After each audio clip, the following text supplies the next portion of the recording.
नमस्कार दोस्तों, मैं Madhusudan Gaur, senior lecturer, government polytechnic college Bikaner. साथियों,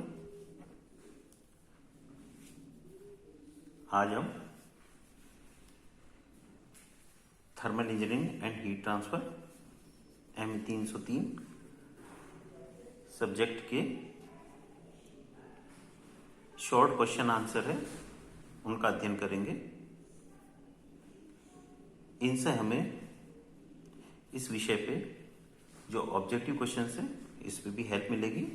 कुछ क्वेश्चंस हमने पिछले लेक्चर में इन्वॉल्व किए थे, आज हम उससे आगे चलते हैं। नोजल में जो फ्लो होता है उसके दौरान फ्रिक्शन है वो किन किन कारण से होता है, ये हमने पिछले लेक्चर में देखा था। अब इसका इफेक्ट क्या होता है?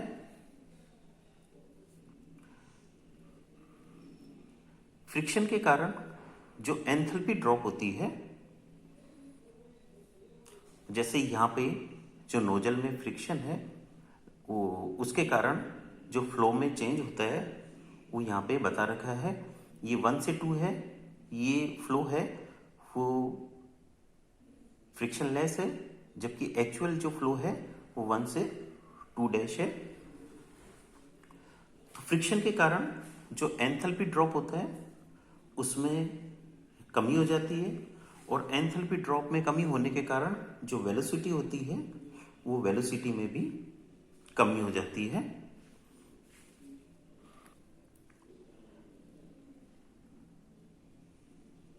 स्टीम अगर नोजल में फ्लो हो रही है तो अगर स्टीम वेट है तो फ्रिक्शन के कारण निकास पर उसका ड्राइनेस फ्रैक्शन है वो बढ़ जाता है, मतलब वो ड्राई हो जाती है।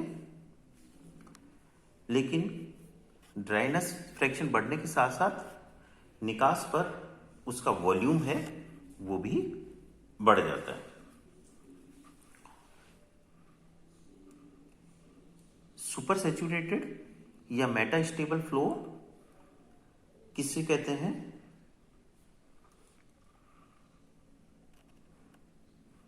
सुपर सैचुरेटेड या मेटा स्टेबल जो फ्लो होता है उसमें स्टीम है जब इस डोम में एंटर होती है। यहाँ पे ये ड्राई स्टीम की लाइन है, यहाँ सुपर हीटेड स्टीम है और यहाँ वेट स्टीम है।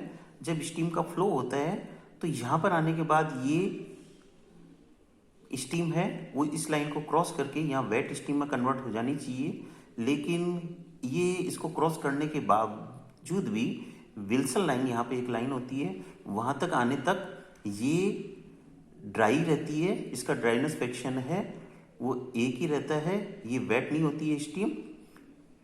इस तरह के फ्लो को हम सुपर सैचुरेटेड या मेटा स्टेबल फ्लो कहते हैं, क्योंकि इसमें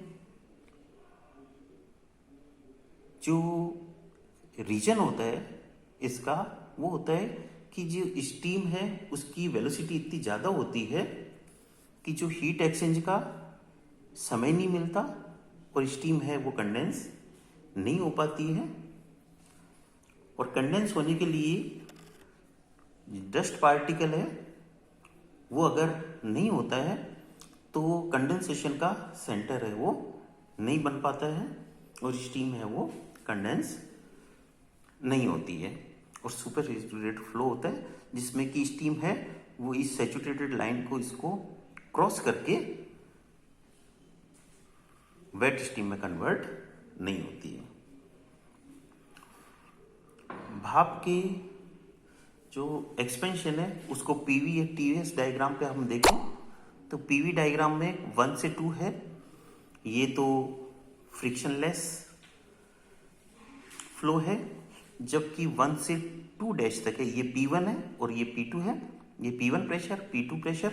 तो नोजल में अगर P1 से P2 तक एक्सपेंशन है, फ्रिक्शन लेस होगा तो ये 1 से 2 तक होगा, लेकिन फ्रिक्शन के साथ होगा जो कि एक्चुअल फ्लो होगा तो 1 से 2 डैश है।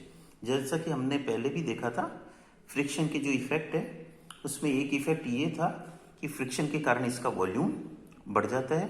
यहाँ पे ये इसका वॉल्यूम है वो यहाँ पे बढ़ा हुआ दिखाई दे रहा है 2 डैश में।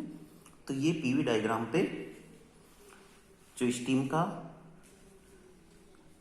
एक्सपेंशन है वो बता रखा है। टीएस डायग्राम में अगर आइसेंट्रोपिक होता है, फ्रिक्शनलेस होता है, तो इस तरह से ये P1 से, ये मान लिया P1 है, ये P2 है, तो P1 से P2 तक इसका आइसेंट्रोपिक एक्सपेंशन होगा, फ्रिक्शनलेस। एक वर्टिकल लाइन आएगी जिससे कि एंट्रोपी है वो कांस्टेंट रहेगी। लेकिन अगर इसमें फ्रिक्शन होगा तो इसकी एंट्रोपी बढ़ जाएगी और यहाँ पर इसका जो एक्सपेंशन है वो 1 से 2 डैश तक होगा। तो इस तरह से ये एक्सपेंशन पीवी और टीएच डायग्राम पर बताए गए हैं। जो कंडेंसर है उसमें एयर के सोर्स हैं वो कौन कौन से हैं। हम जानते हैं कि कंडेंसर में वैक्यूम होता है।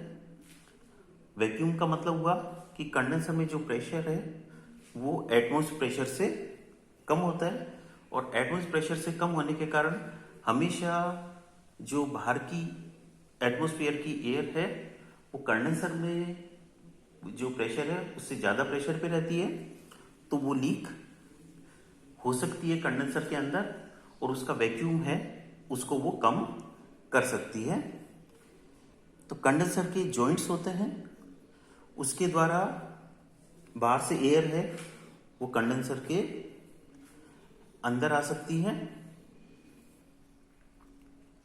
पोरस कास्टिंग के द्वारा जो कंडेंसर की कास्टिंग होती है उस कास्टिंग में भी कई बार पोरोसिटी रह जाती है और पोरोसिटी के कारण जो एयर है वो कास्टिंग के दौरान जो छोटे छोटे छिद्र होते हैं उन छिद्र से, पोरस कास्टिंग से वो कंडेंसर के अंदर आ सकती है। जेट कंडेंसर में कूलिंग वाटर के साथ अगर हम जेट कंडेंसर काम में ले रहे हैं तो जैसा कि हम जानते हैं कि जेट कंडेंसर में जो कूलिंग वाटर है और स्टीम है वो एक दूसरे से सेपरेट नहीं होती हैं और दोनों एक दूसरे से कांटेक्ट में आते हैं। तो कूलिंग वाटर के साथ एयर जो घुली हुई रहती है वो भी कंडेंसर में आ जाती है।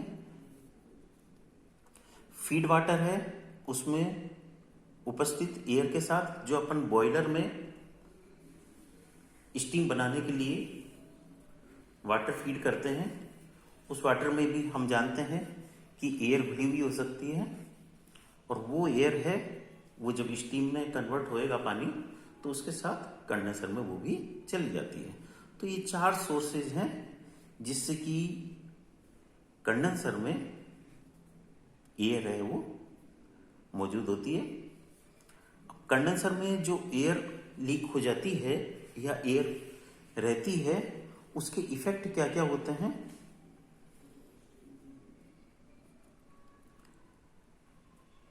एयर के कारण कंडेंसर का प्रेशर है वो बढ़ जाता है। कंडेंसर का एयर बढ़ने से जो हमें पर साइकिल टरबाइन से स्टीम के एक्सपेंशन के कारण वर्क मिलता है वो कम हो जाता है। वैक्यूम एफिशिएंसी है वो कम हो जाती है और कंडेंसेशन की जो रेट है स्टीम के कंडेंस होने की वो भी कम हो जाती है। एयर की लीकेज के कारण जो पंप की कैपेसिटी है वो भी ज़्यादा की जरूरत पड़ेगी और ज़्यादा कैपेसिटी का जो पंप लेंगे तो उसमें जो कॉस्ट है इनिशियल वो भी बढ़ जाएगी और जब इनिशियल कॉस्ट बढ़ेगी तो वो पूरी कॉस्ट है जो हम पावर प्लांट से इलेक्ट्रिसिटी प्रोड्यूस कर रहे हैं तो इलेक्ट्रिसिटी प्रोडक्शन की भी जो कॉस्ट है वो बढ़ जाएगी। कोरोजन के कारण भी एक प्रॉब्लम आती है, क्योंकि एयर होगी और पानी साथ में है तो कंडेंसर में कोरोजन की भी प्रॉब्लम बढ़ जाती है। तो साथियों, ये कुछ शॉर्ट क्वेश्चन आंसर थे। मैं समझता हूँ इस सब्जेक्ट में जो ऑब्जेक्टिव क्वेश्चंस भी अगर हम करते हैं तो ये शॉर्ट क्वेश्चंस आंसर है, इससे हमको उनको समझने में, उनको सॉल्व करने में मदद मिलेगी। धन्यवाद।